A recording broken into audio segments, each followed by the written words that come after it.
Muy buenos días. Bienvenidos a IPG Pathshala de Español. Estamos en el paper 9 que se titula Literatura Medieval.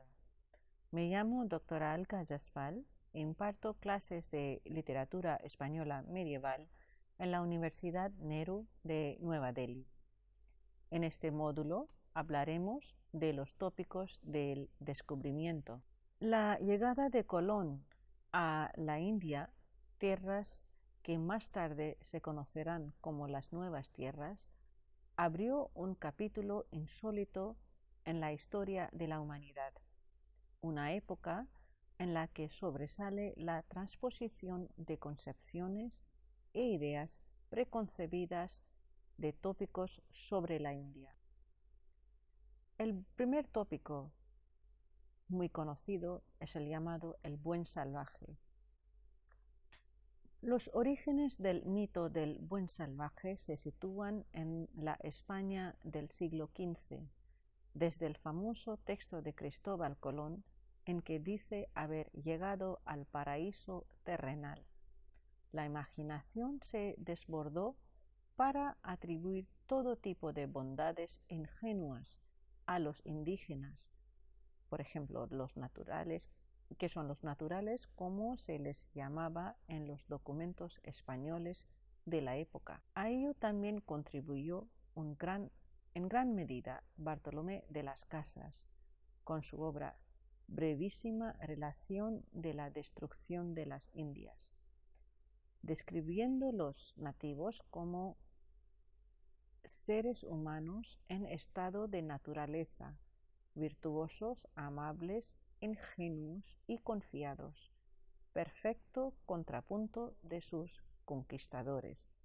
Están descritos como abyectos y sanguinarios, torturadores, entregados a la codicia y el fanatismo que resumirían todos los vicios y degeneraciones del hombre civilizado, por otra parte. En el primer encuentro entre los viajeros y los habitantes de las nuevas tierras, los europeos se admiraron al encontrarse con unas formas de vida primitivas y perfectas. Esto también los reafirmó en creencia del mito asiático del buen salvaje. Los pobladores de este nuevo paisaje andan desnudos, son hermosos, no llevan armas ni las conocen. El descubrimiento de este buen salvaje como poblador de unas tierras edénicas se combina con otros muchos mitos.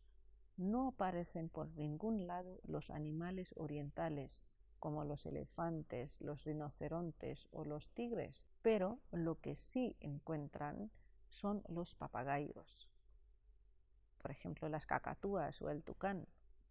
Colón tiene que pintar las excelencias del clima, del aire, del campo, de la flora, etc., pero no puede ofrecer a la corona perlas, rubíes ni piedras preciosas, nada que ver con el tesoro oriental que esperaban encontrar.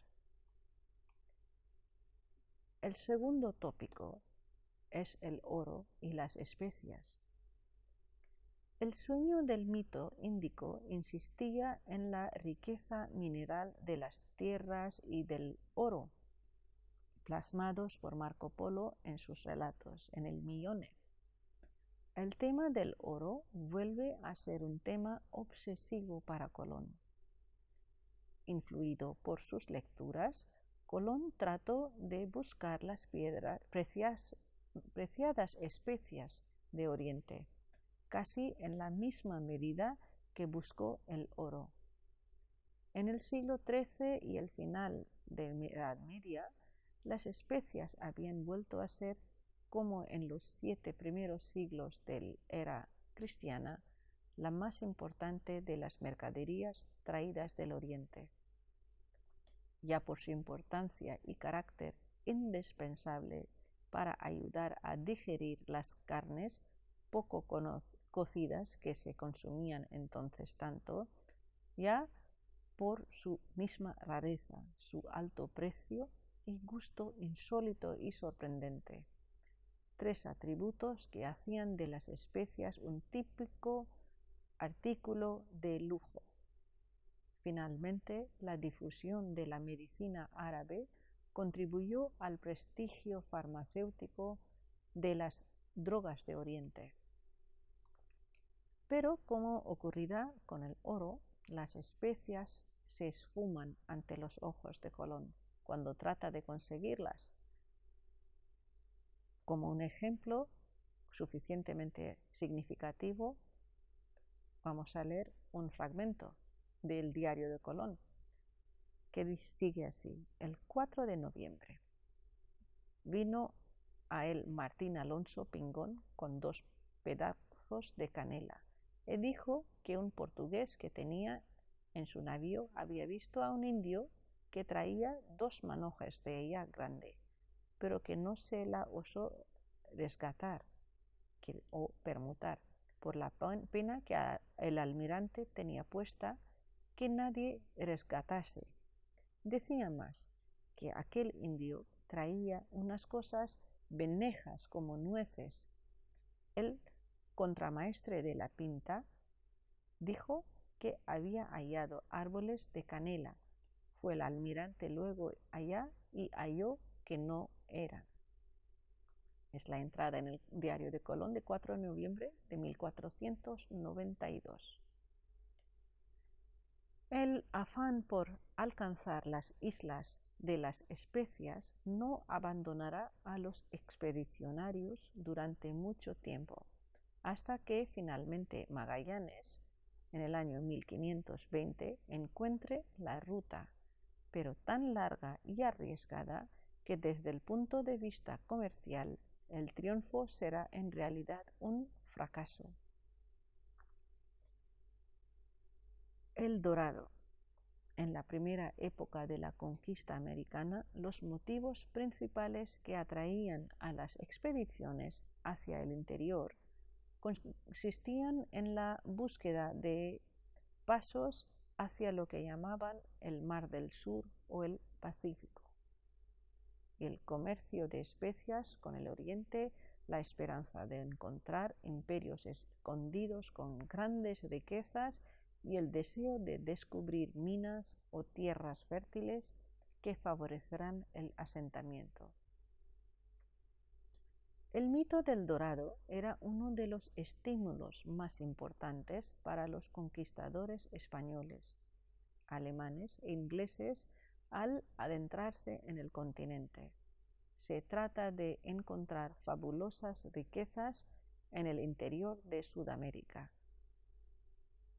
La leyenda se origina ya en el siglo XVI en Quito, Ecuador, cuando los conquistadores españoles tienen noticia de una ceremonia realizada más al norte, donde un rey se cubría el cuerpo con polvo de oro y realizaba ofrendas en una laguna sagrada. Hoy en día se sabe que este pueblo era el Muisca y el sitio donde se realizaba la ceremonia habría sido la laguna de Guatavita, que está en Colombia. La noticia de la riqueza muisca atrajo hasta la sabana de Bogotá a expediciones originadas en Quito, Santa Marta, Colombia y Coro. La supuesta existencia de un reino dorado motivó numerosas expediciones y se mantuvo vigente hasta el siglo XIX, aunque su localización se fue trasladando desde Colombia hacia las Guayanas a medida que avanzaba el proceso de conquista y colonización del territorio sudamericano. Más adelante se empieza incluso a identificarse a un hombre nativo con el nombre de El Dorado. Posteriormente se van ajustando a distintas tradiciones y ritos de los indígenas. Entre la ilusión de encontrar las riquezas fabulosas, los conquistadores tenían que pasar por unas pruebas. La calidad del botín parecía estar relacionado con la lejanía, la inaccesibilidad, en el exotismo que encierra en sí. Esta ambivalencia permite su larga perduración. Se trata de la perdurabilidad de un sueño basado en unas bases materiales económicas. Ahora vamos a hablar de los límites de la utopía. El mito índico aporta una imagen de exuberancia y riquezas y se piensa en la existencia de razas monstruosas, animales fantásticos y tribus peligrosas que rodean el espacio de la utopía.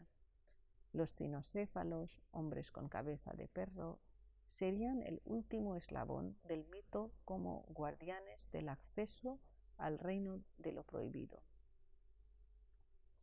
El abundantísimo oro está custodiado con celo por los grifos o por las gigantescas hormigas.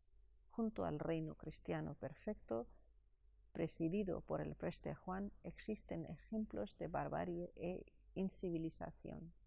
La configuración del mito implica la continua contraposición entre el reino del terror y el de la utopía. Luego tenemos los seres o animales monstruosos. Creyéndose en las tierras del extremo oriente, Colón, al recibir las noticias sobre seres o animales monstruosos, supone que puede haber indicios favorables para la existencia de los tesoros mencionados anteriormente. Dicho en otras palabras, si donde hay seres monstruosos, también hay oro en abundancia. Los testimonios en este sentido pueden ser signos de buen agüero. Sin embargo, sus esperanzas fueron quedando en cierta medida frustradas, pues tampoco las criaturas monstruosas se hacían realidad.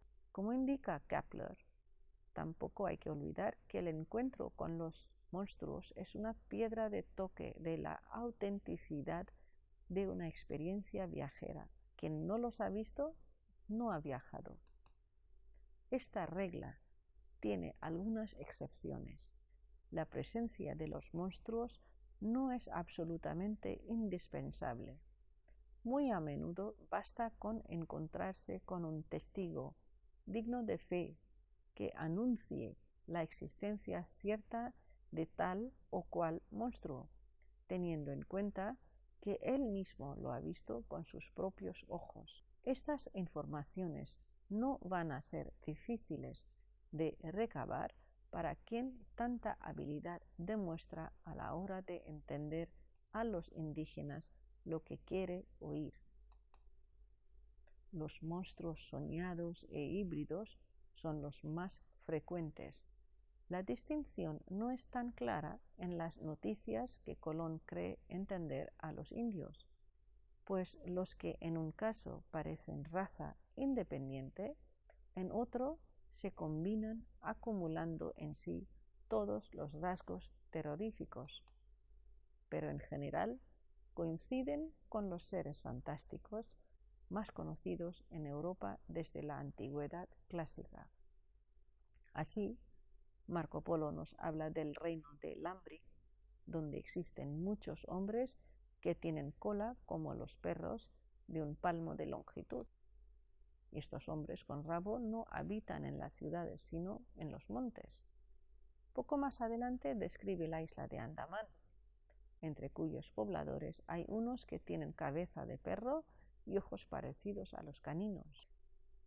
Antropófagos, cinocéfalos, etc. son monstruos característicos de la mitología de la frontera, con quienes debe toparse todo viajero que se acerque a los confines del mundo y más si va a las islas de la India. Si los monstruos son seres que no tienen lo que tenemos nosotros, por ejemplo, seres sin cabeza, sin nariz, sin boca, estas marcas serán una forma de anormalidad.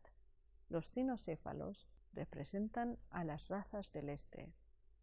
Luego hay otros ejemplos de diversa índole, como el monóculi o hombre de un solo ojo, el hombre con una sola pierna, hombres con exceso de pelo o al contrario, sin pelo, etc.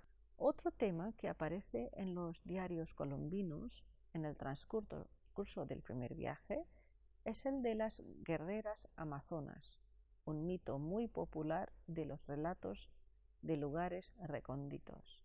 Cuando el 6 de enero del 1493 se entera Colón de la existencia de una isla solo de mujeres, la Amazonas, como así la llamaron, se extendió el mito de que tal isla pertenecía a las míticas mujeres guerreras. Poco después, el 13 de enero, menciona la isla de Matinino, toda poblada de mujeres y abundante en oro. Conforme avanza el viaje, se va desarrollando la idea de que el oro se encuentra en torno a estas dos poblaciones míticas, es decir, la isla de mujeres, quizá la Martinica, y los Caribes. Igual puede ser la Dominica. Luego tenemos su viaje en busca de los espacios sagrados.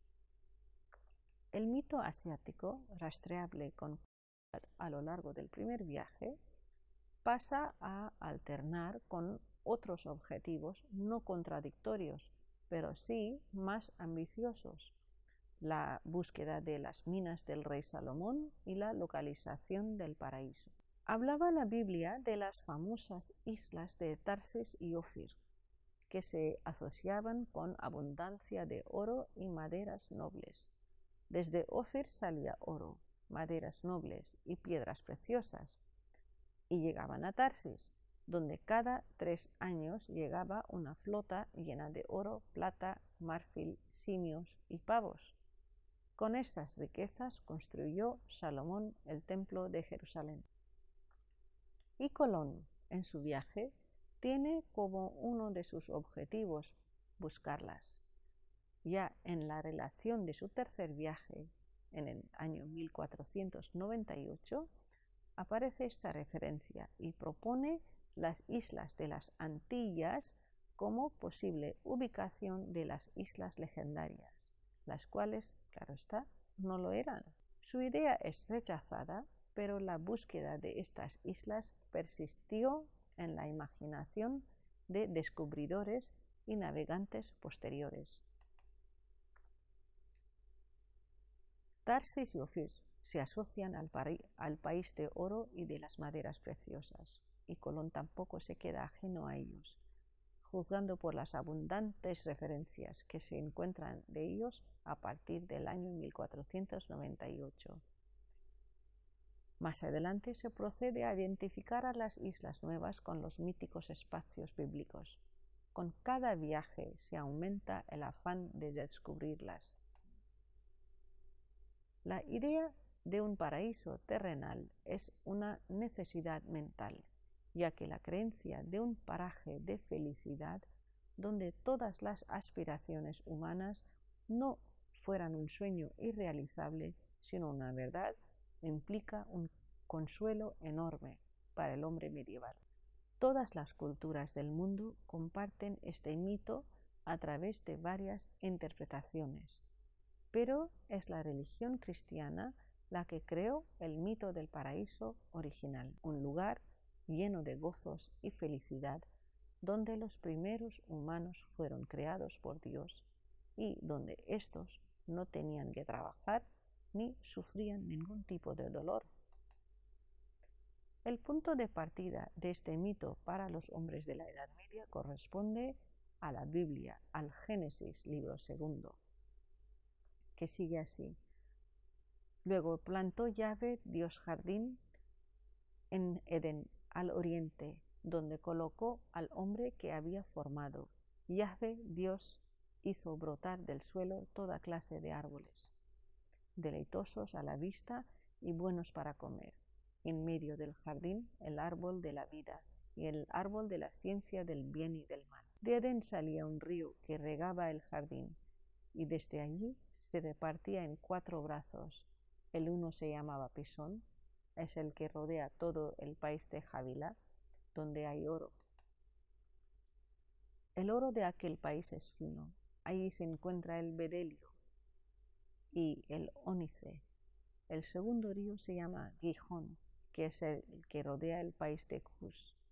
El tercero se llama Tigris, es el que corre al oriente de Asur y el cuarto es el Éufrates.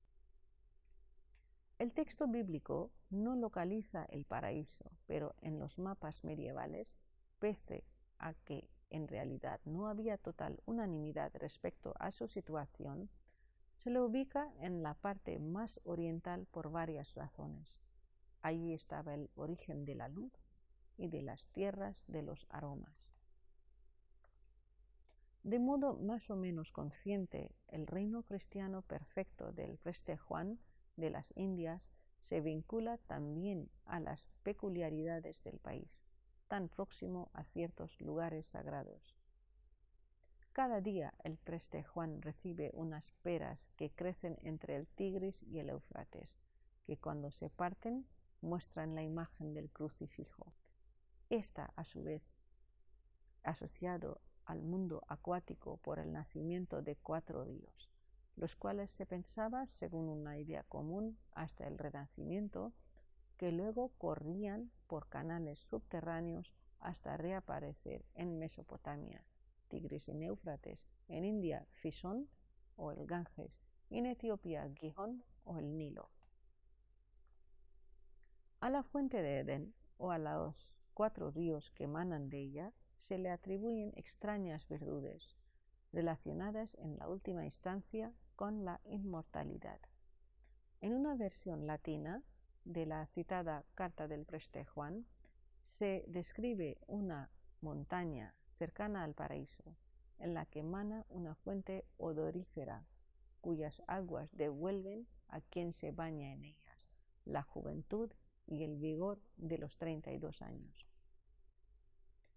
Próxima a esta descripción está otra fuente de la novela de Alejandro, cuyas aguas proceden del Éufrates y que restituye la juventud de los 30 años.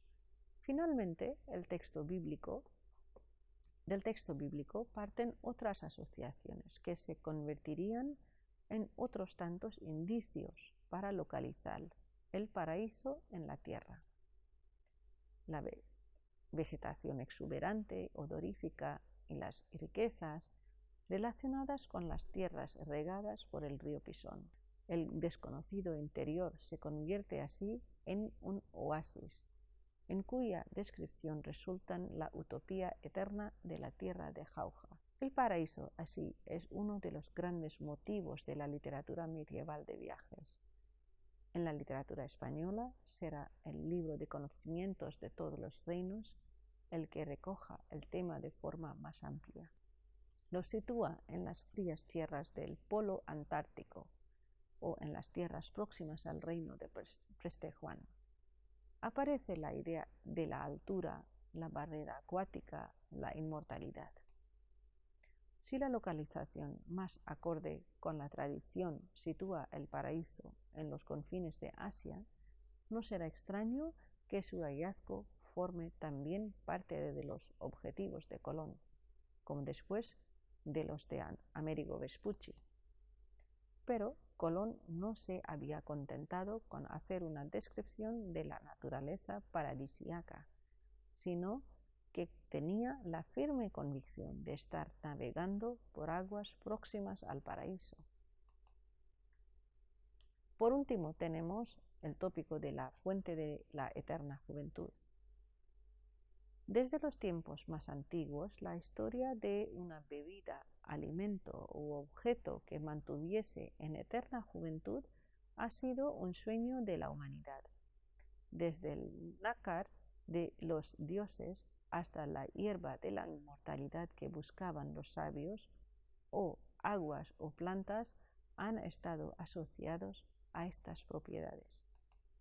Existen leyendas sobre árboles rejuvenecedores, regados por las fuentes y ríos con las mismas propiedades, hasta tal extremo que la fama de estos fue extendida por los indígenas hasta lejanas tierras. La fuente de la eterna juventud, una derivación que enlaza claramente con el árbol de la vida y con la fuente de Génesis, Colón ya había aludido a los efectos benéficos del clima de las islas. No es extraño, pues en este contexto edénico surja la fuente de la eterna juventud. ¿Pero dónde surge? Desde los tiempos más antiguos, la historia de una bebida y este alimento objeto en una eterna juventud ha sido un sueño de la humanidad, desde el mito del alimento de los dioses, el nácar de los dioses. El tema de los poderes sobrenaturales y curativos de las aguas pudo existir en el folclore de los indios. La búsqueda de la fuente es el corolario de una empresa iniciada por Colón hacia el occidente asiático y que comporta la localización de las islas bíblicas y del paraíso terrestre. La imagen del lejano oriente, creada y difundida por las leyendas y poemas en torno a Alejandro Magno y el Preste Juan, era indestructible e irresistible. En conclusión, es bastante probable que la leyenda de la fuente de la eterna juventud, como otras muchas, llegara hasta Colón y demás viajeros y descubridores procedentes del otro lado del océano, y no como leyenda autóctona. La fuente de la juventud es un elemento más de esta imaginería maravillosa de Asia. Con esto les invito que consulten dos obras muy importantes, primera de Legoff y la otra que ya hemos citado en este módulo de Kapler, que habla de estos tópicos muy a fondo. También hay muchos trabajos, sobre todo de María Jesús Lacarra, que hablan de estos tópicos de manera un poco breve. También hay unos vídeos en youtube.com con el mismo título que pueden orientarles más en este aspecto. Muchas gracias.